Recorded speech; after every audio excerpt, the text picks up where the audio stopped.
لا الہ الا اللہ پڑھ لا الہ الا اللہ۔ حضرت عثمان غنی لانو نے 12 سال خلافت کی۔ اب اس 12 سالہ خلافت میں جو پہلے 6 سال تھے ان میں کوئی اختلاف نہیں آیا۔ وہ 6 سال اتنے فتوحات کے گزرے کہ ہر بندہ حیران تھا کہ اللہ نے اس خلیفہ کو کیا برکات دی ہیں کہ چاروں طرف دنیا میں اسلام پھیل رہا ہے۔ پھر اس کے بعد کچھ ایسے واقعات ہونے شروع ہو گئے کہ جس پر بعض لوگوں نے اعتراض کرنا شروع کر دیا۔ پھر ان میں سے ایک ایسا واقعہ پیش آ گیا جو ان کی شہادت کا سبب بنا۔ وہ واقعہ یہ تھا کہ ان کے ایک گورنر تھے عثمان غنی لانو کے مصر میں، جو ذرا مزاج کے اور طبیعت کے تیز تھے۔ وہ لوگوں کے اوپر سختی کرتے تھے اور لوگوں کو یہ سختی مشکل میں ڈالتی تھی۔ چنانچہ انہوں نے عثمان غنی لانو کو پیغام بھیجا کہ آپ برائے مہربانی گورنر کو بدل دیجئے۔ حضرت عثمان غنی لانو نے اپنے دوسرے ساتھیوں سے مشورہ کیا کہ کس کو ان کی جگہ گورنر بنایا جائے، تو ان کو بتایا گیا کہ ابو بکر صدیق لانو کے جو بڑے بیٹے ہیں محمد بن ابو بکر، ان سے بہتر بندہ اس وقت مدینے میں دوسرا نہیں ہے۔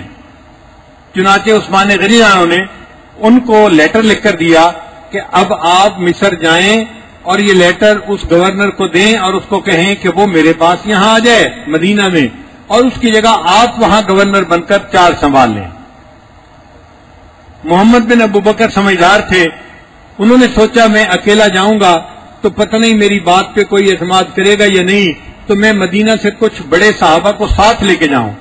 چنانچہ انہوں نے کچھ صحابہ کو دعوت دی اور ان کے ساتھ کئی 100 صحابہ سفر پر چل پڑے۔ تو گویا یہ ایک چھوٹا سا گروپ تھا کئی 100 صحابہ کا جو سفر پر روانہ ہوا۔ اللہ کی شان دیکھیے کہ راستے میں ایک جگہ انہوں نے پڑاؤ کیا، تو پڑاؤ کے دوران ایک عجیب واقعہ پیش آیا کہ ایک صحابی نے ایک حبشی کو دیکھا جو اونٹ کے اوپر بڑی تیزی کے ساتھ جا رہا تھا۔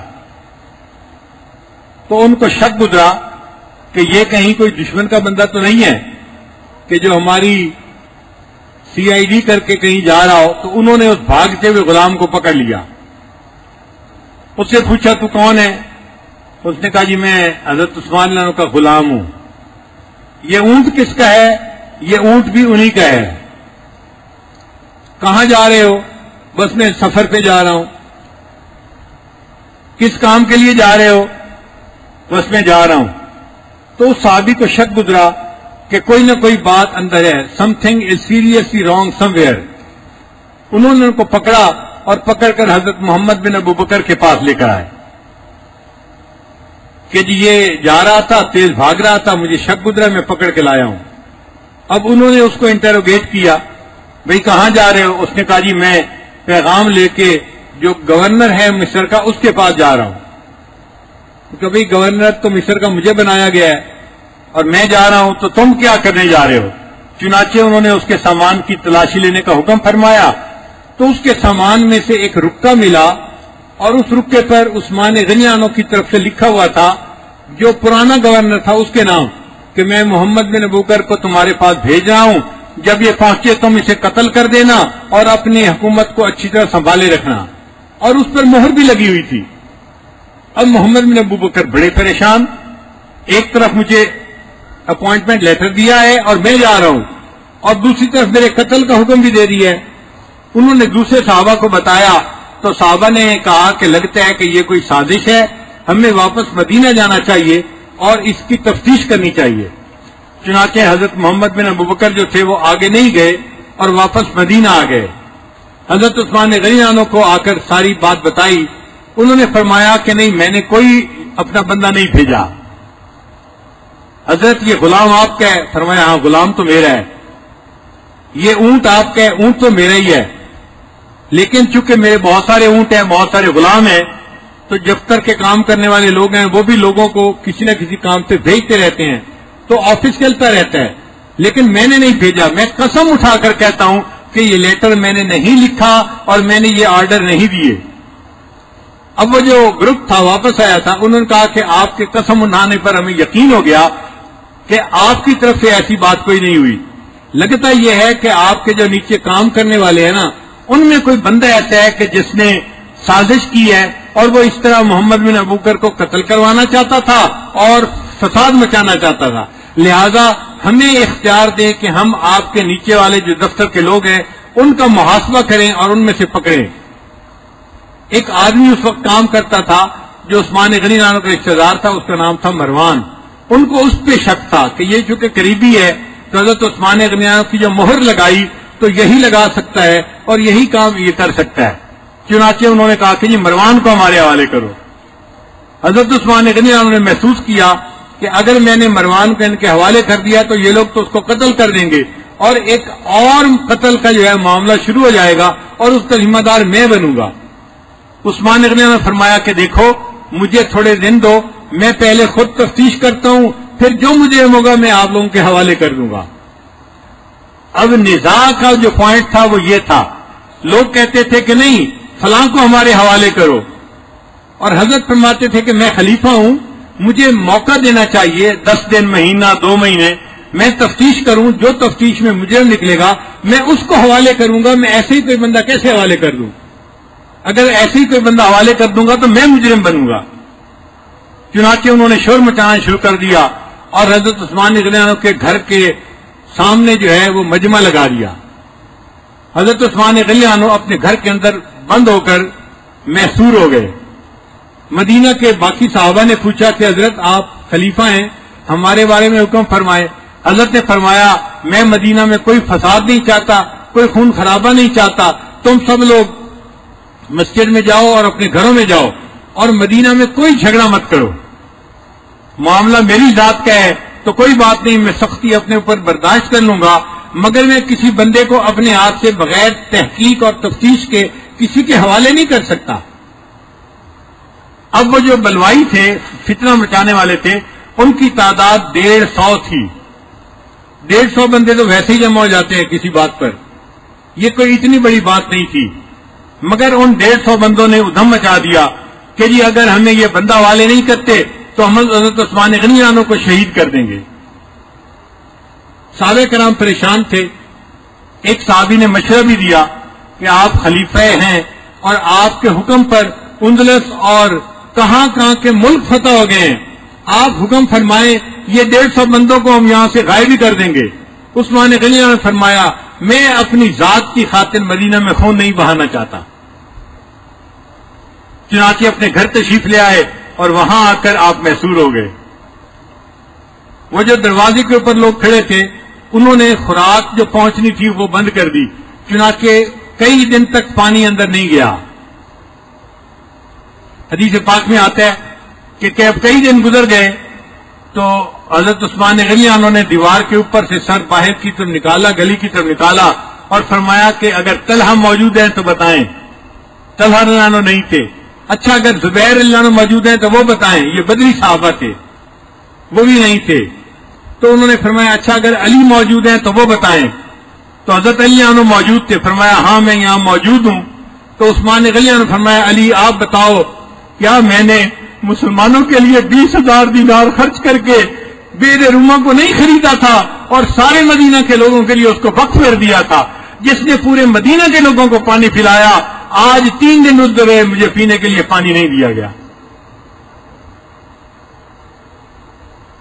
جب حضرت علی عنہ نے یہ بات سنی تو انہوں نے اپنے غلاموں کو 3 مشکیں دے کر پانی کی بھری ہوئی بھیجا کہ جاؤ اور عثمان غنی عنہ کے اندر گھر پہنچا کے آؤ.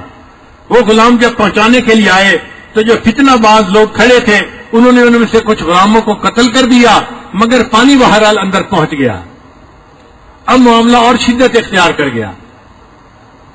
بڑے بڑے صحابہ جو تھے وہ حیران کہ ہمیں تو عثمان غنی عنہ نے حکم دیا ہے کہ آپ اپنے گھروں میں جا کے بیٹھ جاؤ, اب ہم کچھ کر نہیں سکتے.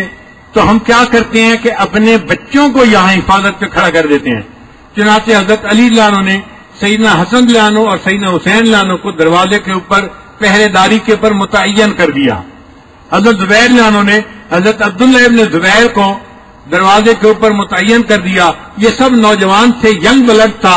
انہوں نے کہا کہ ہم گھر کی حفاظت کریں گے اور کسی بلوائی کو گھر کے اندر داخل نہیں ہونے دیں گے. چنانچہ کئی دن ان لوگوں نے پہرا دیا اور کوئی بلوائی اندر داخل نہیں ہو سکا. اس دوران بلوائیوں نے ایک اور شرارت کی. انہوں نے سوچا کہ گھر کے دروازے سے ہمیں کوئی اندر جانے نہیں دے رہا، ہم کسی اور طرف سے داخل ہوں.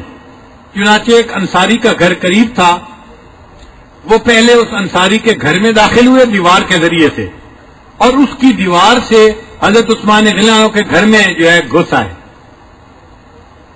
ان میں محمد بن ابوبکر صدیق عنہ بھی تھے اور 3 بندے اور بھی تھے.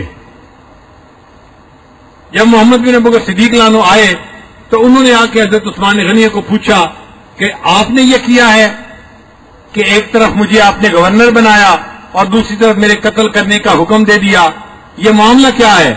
حضرت عثمان غنی نے پھر کہا کہ نہیں، میں نے ایسا نہیں کیا. تو محمد بن ابوبکر جی تھے وہ غصے میں تھے اور ان کی آواز ذرا اونچی تھی. تو انہوں نے جب اونچی آواز سے عثمان غنی عنہ سے بات کی تو عثمان غنی عنہ فرمایا، محمد سوچو اگر اس وقت تمہارے باپ ہوتے تو میرے ساتھ کیسا معاملہ کرتے؟ اس وقت اگر تمہارے باپ ابو بکر ہوتے تو میرے ساتھ کیسا معاملہ کرتے؟ تم میرے ساتھ کیا کر رہے ہو؟ یہ بات ایسی تھی کہ محمد بن ابوبکر صدیق جو تھے ان کے دل کے اوپر جا کر اتری اور وہ گھر چھوڑ کے چلے گئے، وہاں سے واپس چلے گئے. ان کے چلے جانے کے بعد جو باقی 3 بندے تھے وہ مدینہ کے نہیں تھے، وہ فسادی لوگ تھے، مصر کے لوگ تھے جو ساتھ جڑے ہوئے تھے اور وہ چاہتے تھے کہ کوئی ہلا گلا کیا جائے. ان میں سے ایک بندے نے پھر حضرت عثمان غنی عنہ کے سر کے اوپر ایک لوہے کی راڈ تھی، لت تھی، وہ ماری اور عثمان غنی عنہ اس طرح شہید ہو گئے. اور ان کا خون کا قطرہ جو تھا جو قرآن مجید کی تلاوت کر رہے تھے اس کے اوپر آ کر گرا اور وہ لفظ تھا فَسَيَكْفِيكَهُمُ اللَّهُ. ان کے لیے اللہ کافی ہے. شہید تو دنیا ہوتی ہے مگر ان کے خون زمین کے اوپر گرتے ہیں. یہ دنیا کا وہ شہید تھا جس کے خون کا قطرہ گرا اور اللہ کے قرآن کے اوپر گرا. قیامت کے دن اللہ کا قرآن ان کی شہادت کی گواہی دے گا. ان کی جو اہلیہ تھیں حضرت نائلہ رضی اللہ تعالیٰ عنہ، ان سے پھر بعد میں تفتیش کی گئی کہ کس بندے نے عثمان غنی عنہ کو شہید کیا. انہوں نے کہا کہ میں اس بات کی گواہی دیتی ہوں کہ محمد بن ابوبکر آئے تھے، غصے میں کلام کیا تھا. پھر جب عثمان غنی عنہ نے کہا کہ سوچو تمہارے باپ میرے ساتھ کیا معاملہ کرتے، اس بات پہ شرمندہ ہو کے وہ گھر چھوڑ کے چلا گیا.